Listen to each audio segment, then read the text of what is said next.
ચાલો મિત્રો, તો સૌપ્રથમ જે ખેડૂત મિત્રો ન હોય ચેનલને લાઈક શેર અને સબસ્ક્રાઈબ કરવાનું તો ભૂલતા જ નહીં. અને ફેસબુકમાં પણ કિસાન મિત્રો લીલાપુર આપણું પેજ છે, તો એને પેજને પણ ફોલો કરવાનું ભૂલતા નહીં મિત્રો. એમાં પણ આપણને વિડીયો જોવા મળશે. તો આજે આપણે વિડીયોમાં વાત કરવાના છીએ કે તલને બીજું પેજ કેટલા દિવસે આપવું, ઘઉંવાળું હોય તો બીજું પેજ કેટલા દિવસે આપવું, અને તલવાળું હોય તો જીરાવાળું હોય મિત્રો તો બીજું પેજ કેટલા દિવસે આપવું, એની તમામ પ્રકારની આજે આપણે વાત કરીશું. અને મિત્રો, જો બીજું પેજ તમે વહેલું અથવા મોડું આપી દીધું તો તલને તમારે એકદમ તલ તમારા બળી જાય છે, એકદમ પીળા પડી અને મોરા પડી જશે. તો આપણે આગળ તમામ પ્રકારની વાત કરીશું, તો વિડીયોમાં બન્યા રહો. ચાલો, હલો, રામ રામ, સીતારામ, જય માતાજી તમામ યુટ્યુબ ફેમિલીના મિત્રો. તો કેમ છો બધા ખેડૂત મિત્રો? મજામાં જશો? તો હું છું આપણો મિત્રો ભાવેશ, અને આજે તારીખ થઈ છે 10/4/2025 મિત્રો.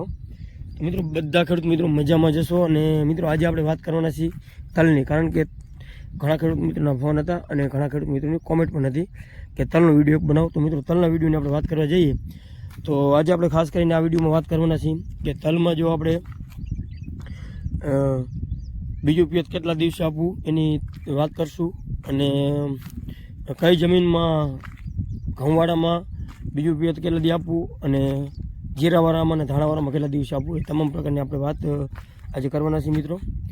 તો મિત્રો, અત્યારે ફાઇનલી તમામ પ્રકારના ઉનાળુ પાક જેવા કે તલ, મગ, ચોરી, મગફળી, આ બધા પાક અત્યારે 40થી 60 દિવસ વચ્ચેના વધારે હોય છે મિત્રો. તો મિત્રો, આ તલ આપણે અમારા વિસ્તારમાં તલ અને મગફળીનું વાવેતર વધારે છે.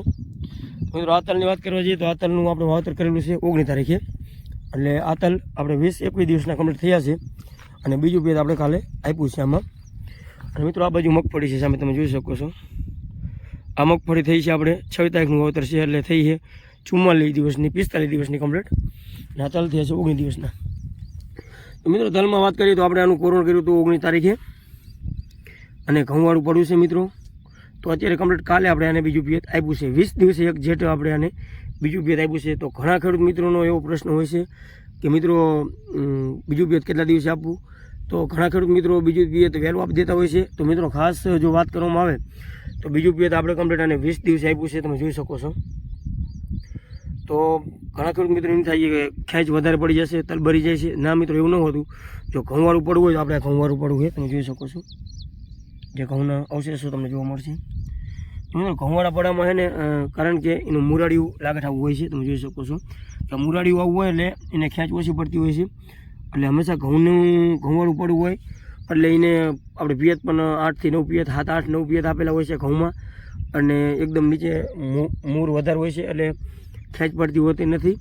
તો ઘઉંવાળામાં હંમેશા મિત્રો બીજું પિયત 18થી 20 દિવસે આપવું. પછી આપણે જમીન થોડીક મોરી હોય તો આપણે 16-17 દિવસે આપી શકીએ છીએ. તો મિત્રો, આમાં આપણે કમ્પ્લીટ 19-20નું કોરવણ છે, અને અત્યારે 10 તારીખ થઈ છે આજે, અને બીજું પિયત આપ્યું છે મિત્રો. હવે આ તલ ખેંચીને પાણી આવ્યું છે, એટલે હવે તમે આ તલ હું પાછો 2-3 દિવસ પછી વિડીયો બનાવીશ. કેટલો વિકાસ કરશે તમે જોઈ શકશો. એકદમ ફૂલ વિકાસ કરશે અને ઝડપથી મિત્રો આ તલ ભાગશે. તો આમાં તમે જોઈ શકો છો કે અત્યારે હાલમાં તલ આવડા છે. અને મિત્રો, જીરાવાળું હોય તો જીરાવાળામાં એક પિયત આપ્યા પછી ચોથા દિવસે બીજું પિયત ફરજિયાત આપી દેવું. કારણ કે જીરાવાળામાં હંમેશા ખેંચ વધારે પડતી હોય છે, એટલે એક પિયત આપીને જમીન સૂકી જતી હોય છે. તો હંમેશા એમાં બીજું પિયત ચોથા દિવસે તલ ઉગ્યા પહેલાં આપી દેવું. અને ધાણાવાળામાં પણ મિત્રો એ જ રીતનું કરવાનું કે એક પિયત આપ્યા પછી ચોથા દિવસે બીજું પિયત આપી દેવું. અને જો એમાં ઉગ્યા પછી તમે બીજું પિયત આપશો તો જે ઉગેલા તલ રહ્યા એ એકદમ પીરા પડી અને બેસી જતા હોય છે, મોરા પડી જતા હોય છે, વિકાસ અટકી જતો હોય છે.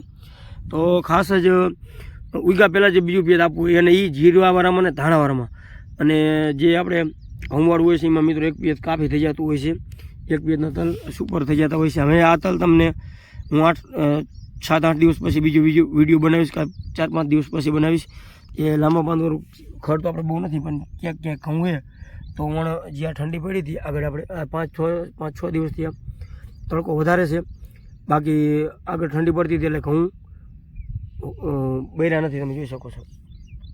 અને હવે બરે નહીં તો આપણે આની દવા મારશું. તો કઈ દવા મારશું એનો પણ આપણે આગળ વિડીયો બનાવીશું. અને બીજો પણ વિડીયો આપણે તલ વિકાસ ન કરતા હોય તો એની માટે પણ કયો અંદર આપણે શું આપશું એનો પણ વિડીયો બનાવશું મિત્રો. તો મિત્રો, આ વિડીયો કેવો લાગ્યો કોમેન્ટમાં જરૂર જણાવજો. અને આવા જ અવનવા વિડીયો જોવા માટે અમારી કિસાન મિત્રો લીલાપુર ચેનલને લાઇક શેર અને સબસ્ક્રાઈબ કરવાનું ભૂલતા નહીં મિત્રો. તો તમામ ખેડૂત મિત્રોનો બહુ એવો સારો સપોર્ટ છે મિત્રો. તો આવો નવો સપોર્ટ આપતા રહીજો અને તમને તમામ પ્રકારની પૂરેપૂરી માહિતી અને નોલેજ આપણી પાસે જે નોલેજ છે એ મળતું રહેશે. તો મિત્રો તલની તમામ પ્રકારની આગળ તલ અને મગફળીના આપણે વિડીયો સ્ટેપ બાય સ્ટેપ આવતા રહેશે.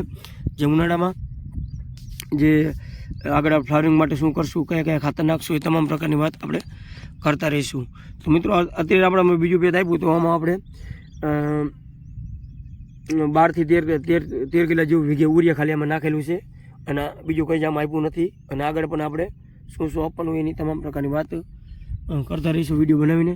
તો બસ આજે વિડીયો મળ્યું ને વિડીયો જોવા બદલ તમામ ખેડૂત મિત્રોનો ખૂબ ખૂબ દિલથી આભાર. થેન્ક યુ મિત્રો.